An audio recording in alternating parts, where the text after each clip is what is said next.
जय भीम, जय बोलेवासी सर। जय भीम आपको भी जय भीम। साथियों, आज हमारे बीच एक बहुत ही महत्वपूर्ण संघर्षशील व्यक्ति जो अपनी पूरी उम्र ही करीब 76 वर्ष उम्र हो चुका, आप हैं ईवी राजू जी, जो अपना पूरा समय समाज के लिए डिवोटेड कर दिया है।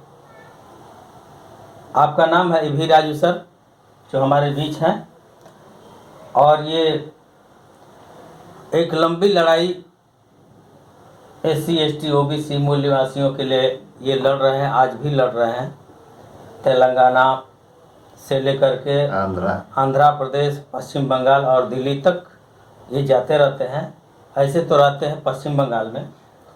ये अध्यक्ष हैं वेस्ट बंगाल सफाई कर्मचारी एकता संघ रिसड़ा हुगली पश्चिम बंगाल, जो 1992 से ये इस संगठन के अध्यक्ष हैं और सफाई कर्मियों के लिए काम कर रहे हैं।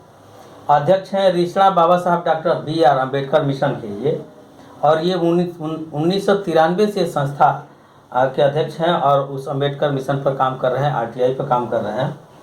उदित राय से भी ये 5 वर्ष का एक लंबे अरसे से जुड़े रहे, लेकिन उदित राय जी के संगठन जो है confederation of all India SC ST association, जो जिसके चेयरमैन उदित राज जी हैं, उसमें भी ये पश्चिम बंगाल शाखा के उपाध्यक्ष 5 वर्ष रहे। प्रोग्रेसिव सफाई कर्मचारी संघ हैदराबाद तेलंगाना स्टेट के राष्ट्रीय अध्यक्ष भी हैं, और बामसेफ में पश्चिम बंगाल राज्य के ये उपाध्यक्ष पद पर 2 वर्ष सन 18 से लेकर 20 तक इन्होंने रहा। और अभी बाकी उपरोक्त पदों पर ये आज भी हैं। और फिलहाल जो मूल निवासी कर्मचारियों की समस्याएं हैं, उसको लेकर के मूल निवासी कर्मचारी कल्याण संघ के पश्चिम बंगाल के राज्य अध्यक्ष हैं। हमारे बीच उपस्थित हैं मान्यवर विनोद राम जी, जो पेशे से शिक्षक हैं और ये मूल निवासी कर्मचारी कल्याण संघ के पश्चिम बंगाल के सेक्रेटरी हैं। और मुझे लगता है कि शायद छुट्टियों के दिनों में, या रविवार की छुट्टी हो या सुबह शाम हो, सामाजिक कार्यों के लिए ये जाते रहते हैं। बड़ा ही महत्वपूर्ण है आज का विषय। तो मैं ईवी राजू सर जी से मैं एक जो लंबी लड़ाई विशेष करके मूल निवासी सफाई कर्मचारी कह सकते हैं, जो सफाई कर्मचारी हैं वो मूल निवासी ही हैं, तो उन सफाई कर्मचारियों के लिए आंध्र प्रदेश, तेलंगाना और विशेष करके पश्चिम बंगाल राज्य में ये लड़ाई लड़ रहे हैं। तो मैं सर से जानना चाहूँगा कि ये SC ST OBC की लड़ाई के लिए कह सकते हैं कि बाबा साहब या ज्योतिबा फुले के जो संदेश हैं, कारवां, उसको आगे बढ़ाने में आपको जज्बा और ये तजुर्बा और ये ख्याल आया कैसे? इस पर आप बताएंगे हम। मैं ईवी राजू, मैं दलित आंदोलन क्या चीज़ है मुझे मालूम नहीं था। 1992 में हमारे स्वर्गीय सरदार बूटा सिंह साहब एक संगठन चलाते थे, ऑल इंडिया सफाई मजदूर कांग्रेस, जो कांग्रेस से संबंध नहीं रखा, तो व्यक्तिगत रूप में वो चलाते थे। और वो उसका एक शाखा पश्चिम बंगाल के उत्तर 24 परगना बैरकपुर में स्थापित है। उस समय मेरे एक दोस्त हैं जो कांग्रेस से प्रदेश कांग्रेस के कार्यकारिणी के सदस्य रहे, उनसे हमारी दोस्ती, मैं पार्टी ऑफिस में जाया करता था। तो वो बोले, भाई सफाई मजदूर का मैं जनरल सेक्रेटरी हूँ, आप दोस्त हैं, आप भी आइए हमारी सभा में उपस्थित होइए और सफाई मजदूरों के बारे में हम लोग विचार करेंगे। तो वो वाल्मीकि समाज से रहे हैं और बैरकपुर में कई हजार लोग वाल्मीकि समाज के लोग रहते हैं। मैं मीटिंग में गया और वहाँ जो बच्चा वो मैं सुना, मुझे बहुत दुख लगा। मैंने इतने कमज़ोर सफाई कर्मचारी हैं, अब उनको आगे बढ़ने का मौका नहीं मिल रहा है। इस उद्देश्य से मैं सोचा मैं भी उनके साथ जुड़ूं। तो मैं उनके साथ जुड़ा, उनके कार्यक्रम में जाना, कहीं बुलाए तो वहाँ जाना, इस तरह विभिन्न म्यूनसिपल इलाकों में हम लोग जाया करते थे। और धीरे धीरे मुझे अनुभव हुआ इस लड़ाई को जोरदार किया जाए।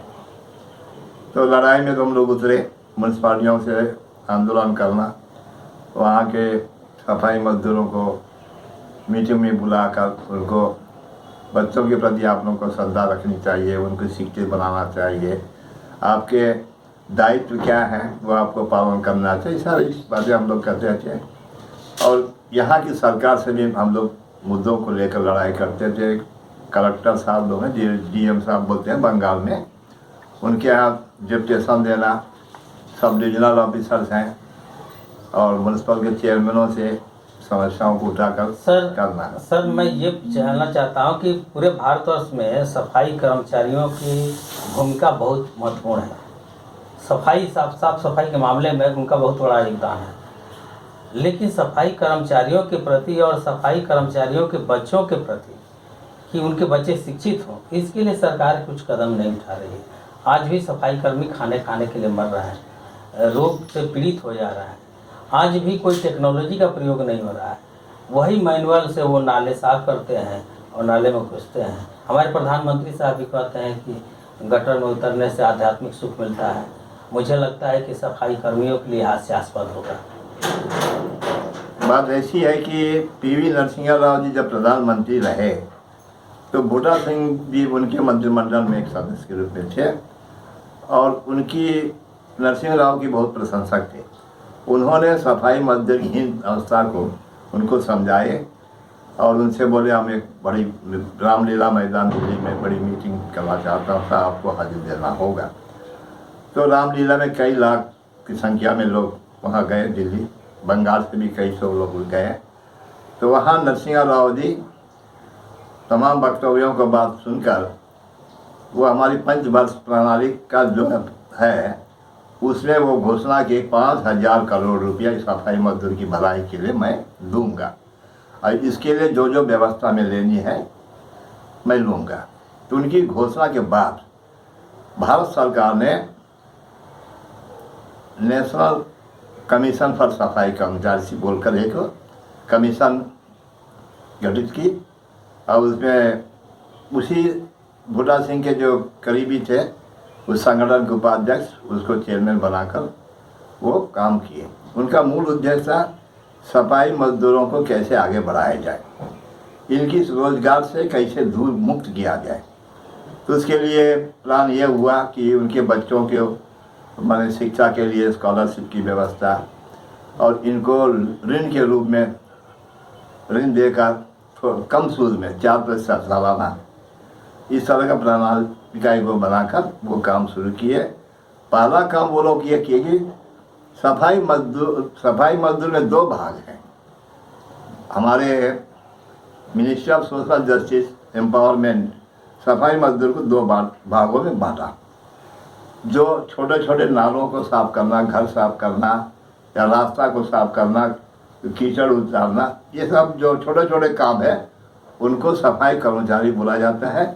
अब दूसरे होते हैं स्कैवेंजर माने बड़े बड़े नाले में उतर कर गंदगी साफ करना और जो अंडरग्राउंड सिस्टम जो है या बड़े रास्तों में बोलिए या मोहल्लों में है, मोहल्ले से वो माल को निकाल कर माने जो घूम उठाते हैं वो कार्यक्रम बहुत ज़्यादा था।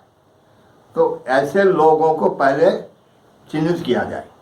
तो कार्यक्रम में पूरे देश में सर्वे कराकर कई लाख ऐसे सफाई कर्म स्कैवेंजर लोगों को मैंने स्थापित किए और उनके लिए कई प्रणालिका जो बच्चों को स्कॉलरशिप देना या लोन देकर उनको आगे बढ़ाना, ये मूल कार्यक्रम सर्वे करने के बाद ये कार्यक्रम वो लोग शुरू किए। जी सर, मैं एक बात पहुँचना चाहता हूँ कि आज भी वर्तमान सरकारें सफाई कर्मी के लिए क्या कदम उठा रहे हैं और क्या उठाना चाहिए, और सफाई कर्मचारी की चूँकि लड़ाई लड़ते हैं आप, तो आप सरकार से क्या चाहते हैं?